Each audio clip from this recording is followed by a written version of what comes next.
നമസ്കാരം, ഞാൻ Shonima. Al Hilal hospitals and medical centres അവതരിപ്പിക്കുന്ന BMC ന്യൂസ് ലൈവിലേക്ക് സ്വാഗതം. വിശദമായ വാർത്തകളിലേക്ക്. അന്താരാഷ്ട്ര സഹകരണം വളർത്തിയെടുക്കുന്നതിന്റെ ഭാഗമായി controller and auditor general of India Bahrain national audit ഓഫീസായ SAI ബഹ്റിനുമായി ധാരണാപത്രത്തിൽ ഒപ്പുവച്ചു.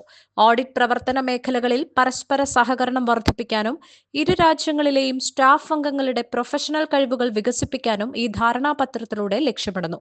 ഈ ധാരണാപത്രം അനുസരിച്ച് ഓഡിറ്റിംഗ് മേഖലകളിലെ പരിശീലന പ്രവർത്തനങ്ങൾ പ്രോത്സാഹിപ്പിക്കുന്നതിനും വിദഗ്ധരുടെ സന്ദർശനത്തിനും സാങ്കേതിക വിവരങ്ങളും ഗവേഷണ ഫലങ്ങളും കൈമാറ്റം ചെയ്യുന്നതിനുള്ള ഒരു പ്ലാറ്റ്ഫോമും സ്ഥാപിക്കുന്നതായിരിക്കും. Indian ambassador his excellency Vinod K Jacob, Indian CAG Girish Chandra Murmu, Bahrain national audit office auditor general Ahmed bin Mohammed Al Khalifa എന്നിവർ ചടങ്ങിൽ പങ്കെടുത്തു. ധാരണാപത്രം ഇരു രാജ്യങ്ങളും തമ്മിലുള്ള ഉഭയകക്ഷി ബന്ധത്തെ കൂടുതൽ ശക്തിപ്പെടുത്തുകയും രണ്ട് SAIകൾ തമ്മിലുള്ള അടുത്ത ബന്ധവും സഹകരണവും പ്രോത്സാഹിപ്പിക്കുകയും ചെയ്യുമെന്നും അധികൃതർ അറിയിച്ചു. Bahrain Indian embassy open house August 30 രാവിലെ 9:30 മുതൽ 11:30 വരെ സംഘടിപ്പിക്കും.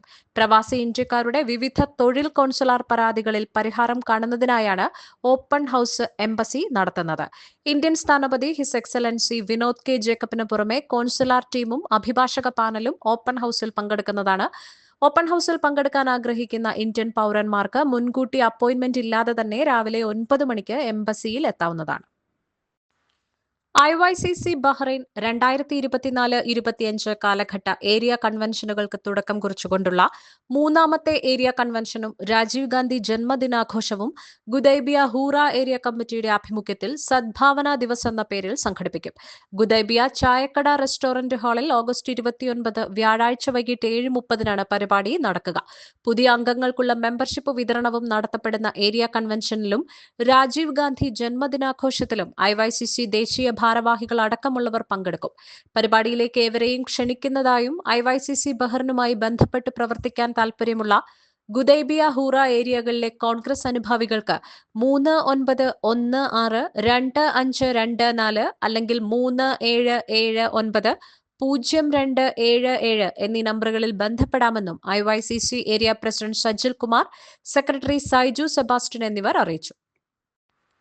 മുഹറക് മലയാളി സമാജം ജീവകാരുണ്യ വിഭാഗം കൺവീനർ പ്രമോദ് വടകരയുടെ മാതാവ് കോഴിക്കോട് വടകര രാമത്ത് കുഞ്ഞിപ്പാർവതി അമ്മയുടെ നിര്യാണത്തിൽ മുഹറക് മലയാളി സമാജം എക്സിക്യൂട്ടീവ് കമ്മിറ്റി അനുശോചനം രേഖപ്പെടുത്തി.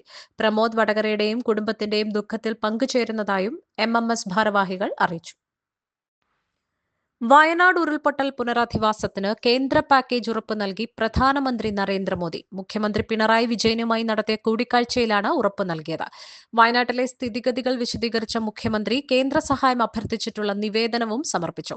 പ്രധാനമന്ത്രിയുടെ ഔദ്യോഗിക വസതിയിൽ വെച്ചായിരുന്നു കൂടിക്കാഴ്ച. സംസ്ഥാന സർക്കാർ നിയോഗിച്ച പോസ്റ്റ് ഡിസാസ്റ്റർ നീഡ്സ് അസസ്മെന്റ് സംഘത്തിന്റെ റിപ്പോർട്ട് ലഭിച്ചതിനു ശേഷമായിരിക്കും പാക്കേജ് പ്രഖ്യാപിക്കുക. വയനാട് പുനരധിവാസത്തിന് പുറമെ കേരളം അധിക കടമെടുക്കുന്ന വിഷയത്തിലും കേന്ദ്ര അനുമതി ലഭിച്ചതായാണ് സൂചന. ഓണച്ചിലവുകൾക്കായി 5000 കോടി രൂപ കടമെടുക്കുന്നതിനാണ് കേരളം അനുമതി തേടിയത്.